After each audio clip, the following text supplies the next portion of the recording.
Kita sudah banyak belajar mengenai cara merawat lovebird yang baik, itu di channel YouTube ataupun di sosial media lainnya. Tetapi, tahukah kamu ada hal yang lebih penting daripada itu, yaitu membangun chemistry.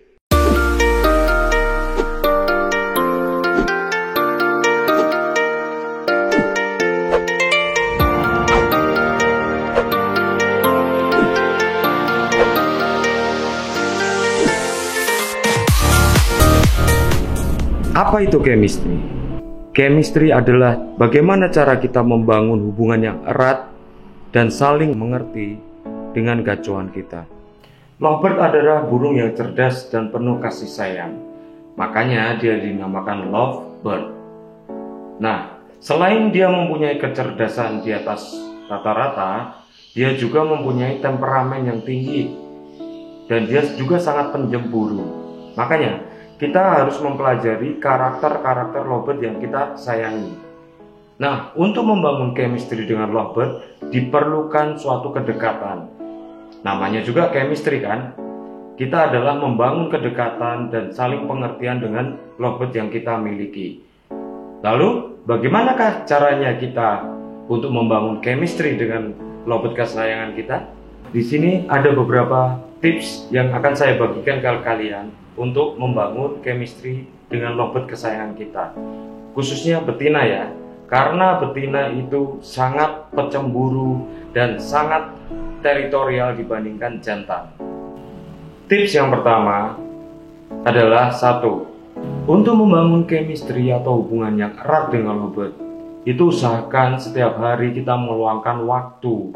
Meluangkan waktu dalam arti misalkan kamu mempunyai perawat, usahakan kamu juga meluangkan waktu dekat dengan dia.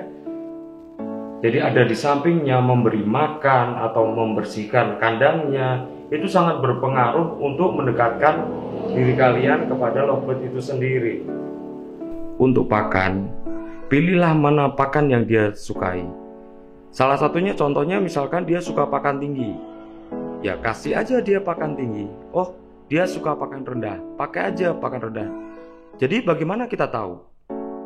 Nah, ketika kita membersihkan kandang, pasti banyak sisa-sisa makanan yang ada di bawah kandang itu. Nah, kita lihat mana pakan yang dia sering buang. Berarti dia tidak suka. Jangan sekali-sekali memaksakan pakan untuk lovebird yang sudah gacor. Karena lovebird betina itu mempunyai temperamen yang lebih tinggi daripada jantan, maka kita perlu mengatur birahi dan emosinya terutama. Nah, salah satunya kita harus menjaga konsistensi dalam merawat betina itu sendiri. Apa yang dimaksud dengan konsistensi? Yaitu gini, ketika kita merawat lovebird di pagi hari, kita menjemur di jam 7 atau kita memandikan di jam 7, kemudian dijemur sampai jam 10. Nah, lakukan untuk setiap hari, yaitu di jam 7 sampai jam 10. Itu akan diulang setiap harinya. Itu akan membantu untuk menstabilkan lovebird itu sendiri. Jangan kamu misalkan hari ini kita merawat lovebird jam 7 pagi, kemudian besoknya jam 1 siang, besoknya sore, atau misalkan mandinya ini biasanya mandi jam 7 pagi, kemudian nggak biasa mandi malam, besoknya kita mandikan malam. Nah, ini akan menyebabkan lovebird itu emosinya naik turun. Jadi hindari hal yang seperti itu ya. Yang kedua adalah lovebird kan sangat teritorial, maksudnya dia ingin menguasai tempat yang menjadi suatu tempat yang ditempati dia yang sudah nyaman gitu kan.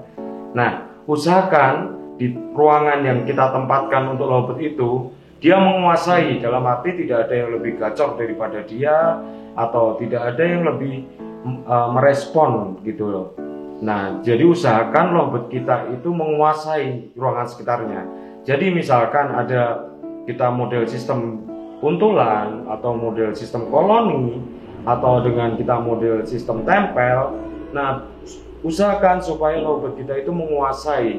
Jadi kuntulannya itu tidak, dalam arti tidak nakal atau tidak mengejar-ngejar atau tidak lebih gacor daripada gacuannya kita.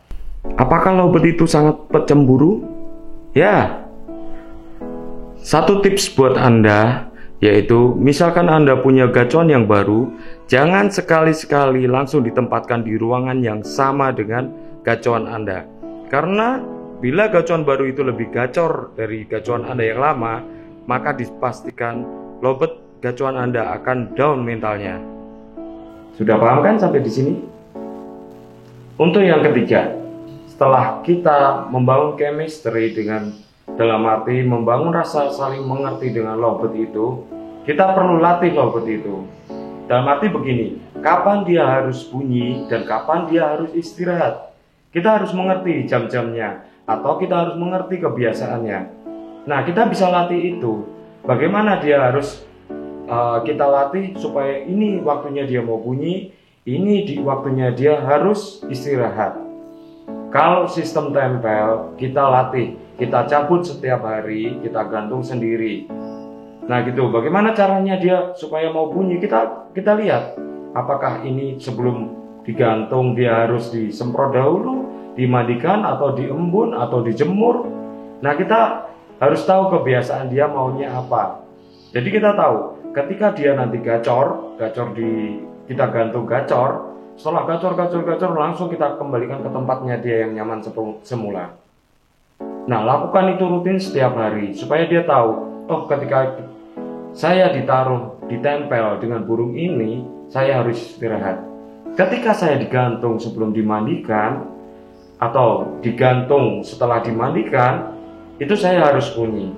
Nah, itu perlu kalian ketahui karena itu sangat berpengaruh, karena lovebird itu bisa dilatih. Nah, yang terakhir, ini juga sangat penting. Entah mitos atau tidak, lovebird betina itu mempunyai martabat yang lebih tinggi daripada jantan. Dalam arti begini, dia itu tidak suka direndahkan. Oh, kok bisa begitu ya? Bisa dicoba. Ketika kalian melatih lovebird kalian yang sudah gacor dan sudah stabil di lapangan, biasanya kita latih di latber, latpres, kemudian kita mencobakan di lomba nasional, dia akan ketemu lawan-lawan yang selevel dengan dia. Nah, ketika dia juara, dia stabil, kemudian kalian besok misalnya ada kan yang misalnya di cup kita kalah, akhirnya kita mencari kembalian di latberan. Itu jangan sekali-sekali kalian lakukan, karena lovebird itu mempunyai martabat yang tinggi. Dipastikan nanti dia akan merasa dia direndahkan karena kalian temukan dengan level-level kualitasnya di bawahnya dia. Makanya dia nanti akan, wah, saya sudah bertemu dengan kelas-kelas nasional, saya sudah nggak level lagi di sini dong. Nah, itu bisa kalian buktikan sendiri dengan cara melatihnya di latberan. Pasti akan saya jamin lovebird Anda tidak akan stabil. Oke, sudah mengerti kan sekarang di sini? Mungkin ini hanya teori saya, mungkin ini saya hanya berbagi pengalaman. Tinggal kalian praktekkan sendiri di rumah ya. Untuk video berikutnya saya akan mencoba mengulas lebih dalam lagi, mungkin lebih detail lagi mengenai lovebird betina.